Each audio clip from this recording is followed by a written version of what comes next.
Dans cette séquence, nous allons voir le vocabulaire relatif aux fonctions. Maintenant, sur un premier petit exemple pour bien comprendre tout ce qui va se mettre en place. Je vous ai expliqué que une fonction, par définition, c'est un procédé qui a un nombre de départ. On lui implique un principe qui va être noté par exemple f et on récupère à la sortie un nombre qu'on va appeler y, qui est le résultat final. On avait vu dans la séquence précédente que dans ces cas-là, y il va valoir le procédé que l'on applique à x. C'est comme ça que l'on écrit qui se dit f de x. Alors on va faire tout de suite un premier exemple. Donc pour définir une fonction, on est toujours dans le cas abstrait, donc on prend toujours une variable. On va continuer à prendre x. Je vous avais dit qu'on pouvait prendre t, on peut prendre d'autres lettres. Et puis j'aimerais lui appliquer le procédé mathématique x au carré moins 1. Et à la sortie, on aimerait voir qu'est-ce qu'on va récupérer. Ce procédé, en détail, il s'appelle x au carré moins 1 et il est représenté par une fonction qu'on va appeler cette fois-ci g. On va commencer à changer un peu les lettres. Donc ça veut dire qu'à la sortie, y, il va valoir donc mon procédé g que l'on aura appliqué sur un élément petit x. Mais par définition, ce g, maintenant que je le connais, je sais que ce procédé, ça va être x au carré, mais ce x, ici, c'est mon nombre de départ. C'est-à-dire, ce sera x au carré, et ensuite, on devra faire moins 1. Ça, ce sera la valeur à chaque fois de l'élément à la sortie.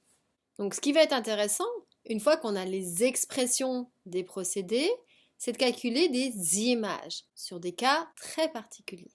Par exemple, sur mon procédé à gauche, dans ma boîte, je voudrais calculer lorsque je mets la valeur 1. Et la question c'est, qu'est-ce que je vais récupérer ici à la sortie?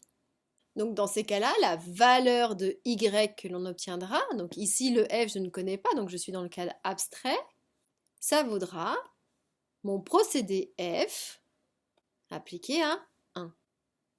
Donc ici on dira que y c'est l'image de 1 par f. Si on fait à droite avec quelque chose de très concret, on aimerait savoir quelle est la valeur à la sortie si en entrée, je mets la valeur 3. Qu'est-ce que je vais récupérer à la sortie? Donc faites une pause sur la vidéo, essayez de chercher tout seul et venez voir si vous avez juste. Donc la valeur à la sortie ici qu'on va récupérer, si je l'appelle y, on verra combien elle vaut exactement. Eh bien, c'est mon procédé G que j'applique maintenant sur le chiffre 3. C'est ce qui m'est demandé. Ça veut dire quoi? Ça veut dire que 3, il vient prendre la place de x. Donc, à la base, mon procédé étant x au carré, maintenant ce n'est plus x, mais ça devient 3. Donc ça veut dire que je vais devoir calculer 3 au carré, je continue, tout mon procédé, c'est pas fini, puisque dans mon procédé, il y a le carré, mais après on me dit moins 1. Cette fois-ci, on calcule, ça va valoir 3 au carré, 9, ensuite moins 1, c'est-à-dire 8. Donc ce qui veut dire que la valeur de mon y à la sortie, si à l'entrée je mets 3 en lui appliquant le procédé G, je récupère à la sortie, ici, 8. Donc on dira que 8, c'est l'image de 3 par G. Donc maintenant on va faire d'autres exemples en manipulant tout ça. Il faut être vraiment très très à l'aise, ceci c'est très important et ça va déterminer toute la suite sur la théorie des fonctions.